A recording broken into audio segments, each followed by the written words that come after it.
So kati SFC ekole good. Yes, why? Coup. It would be a coup. Why? What causes coups? In every country where you see soldiers overthrowing governments is a snake bite. Temwira kudya bamaje 10 nimbateeka mu parliament yemubiramu Bone balaba bulabi. Sente. Nze nino okubeera embwa Museveni antwale ku 1.7 nga ansikidde ali ku million musanvu. Obo n'obujozi obunuka ngenagisa obunuka ng'amazzi. Muleka kujoga babana babanamu. How are you a human being? Do you have what we call empathy? That what would this man feel if I make him an advisor and his replacement gets 7 million when he was getting 600,000? But with a robot. I've fought for 10 years since again. Nswe Ramas. Office tajiri nyam. Narinjiri nyam. Miaka 10. Or advisor will be expunged from your records. Toberanga card device. It will be expunged from my records. I have dignity and I know where I'm going. That's why. Even peeping through that window, I'm above. Kakati chitegeza ku. Chibat Baba warninga. Amaje gabayigizize. The Ugandan army is educated, highly educated. In fact, when you look at how Museveni appoints army commanders, when Museveni appoints a non-educated army commander, kitegeza yakala rusalo. Yes. President Museveni waleta army commander atasoma nnyo abagenda mu lutalo. Bwaleta yasoma n'atasoma abayina olutalo ne peace kati nga currently. Yes. Currently waliwo army commander yasoma n'atasoma nnyo. Asobola sambulya. Mutegeera. Abaga lutalo ate nakuteesa. Peace. Ngawe kye tuli mu kati. Next reaction. Kakati the soldiers, highly educated. Many of the soldiers, officers, don't have equivalents because they come from Western Uganda and Northern. Basinga babakaba parliament education and knowledge. Never funa sente mmeka.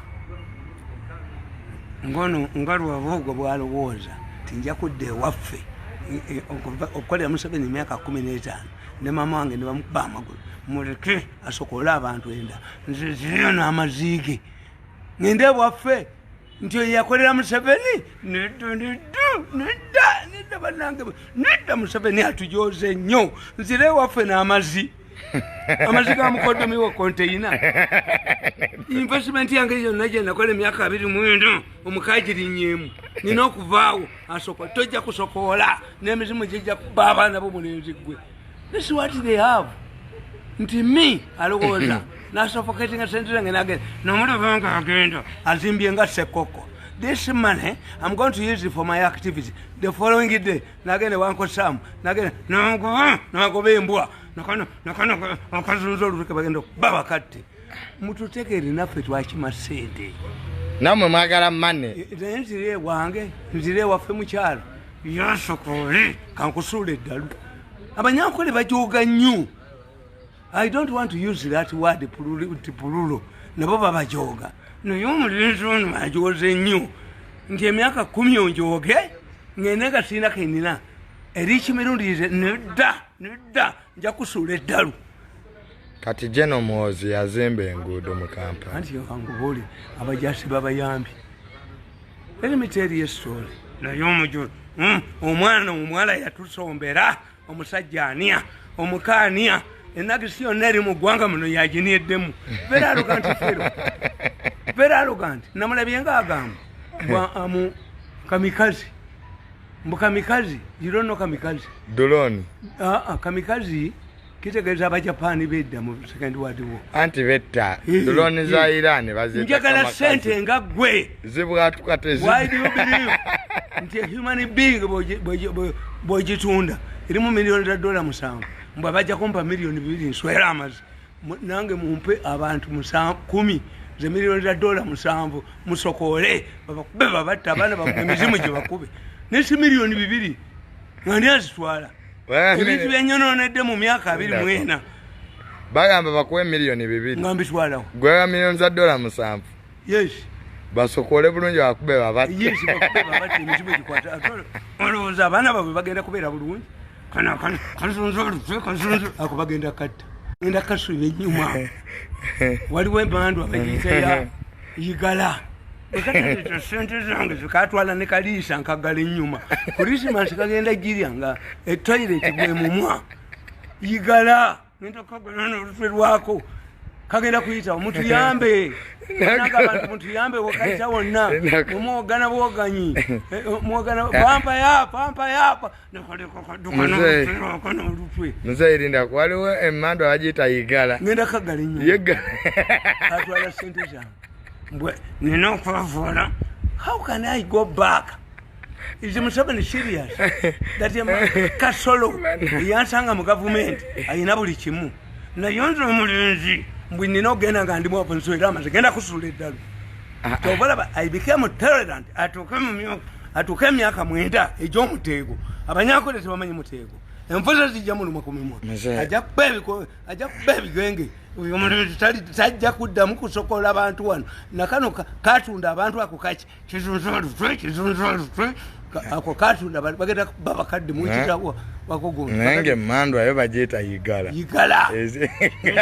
nyuma katwala sente zange awo nekaliisa 10 billion ngenda kagala nyuma final battle noyo yayingidde mu mandu I cannot talk to him. Otalo lutuse ku final battle yakugala nyuma ku Christmas gajja kubanga kakolesa byombi okujja kagambadde sente za abaana bano balina kuwa ono omulenzi akuwe kubanga I defeated him. One has dropped his presidential ambitions. Your president achabya ebukade ebikiwayo. Two, family ajuvumi eyo mando yimuli ku mutwe nti abakobe basinga amagezi nkakube Museveni akuyite gwengo ali mupampa ekyokusatu abantu bonna bamutegedde nti asokola nakano kajonze nti kakati kitegeezaaki abantu bagenda ku staging a national wide demonstration nga bakutte ekifaananyi kye yawasa muwala wani vampire kati oyo ejogo lino ndimufuumudde muki mu mutwe yali alowooza nti noyavuwaza munne emyaka 10 nti kuba osokola abantu abasajja bania omulenzi ajoga we started very far nakana agona how can a man who sleeps in his son defeat him bwali get man iranda ni wasulangawo halo kantire omusajja omu yagenda ebungereza ne bambuuza do you sleep in trees? Yes. My father's street is near your ambassador's omulenzi najoga ensi yonna nga Museveni amulaba nakuba abasoga nakuba kyabazinga nakuba kataga I period kataga backwards now all of these people we are mobilizing against you nokuba muhozi nojoga ensi yonna abawasaba bawala ba queen banyampira bagereza ku mimwa olikotunimika otunyaleko otwavuwaza otuteeka wali oliokonsokoleka kakati kankusuula eddalu nga nesezaala wakyaliwo umulinzi amaziike emirembe ndifa ndi mwavu nzire waffe n'amaziike nekutya y'amazi no I'm a highly educated man I'm intelligent omuntu wamutayinza mukodomu wa Museveni tayinza kunfuula mbwa sente zange azitwala kati oyingidde mandwa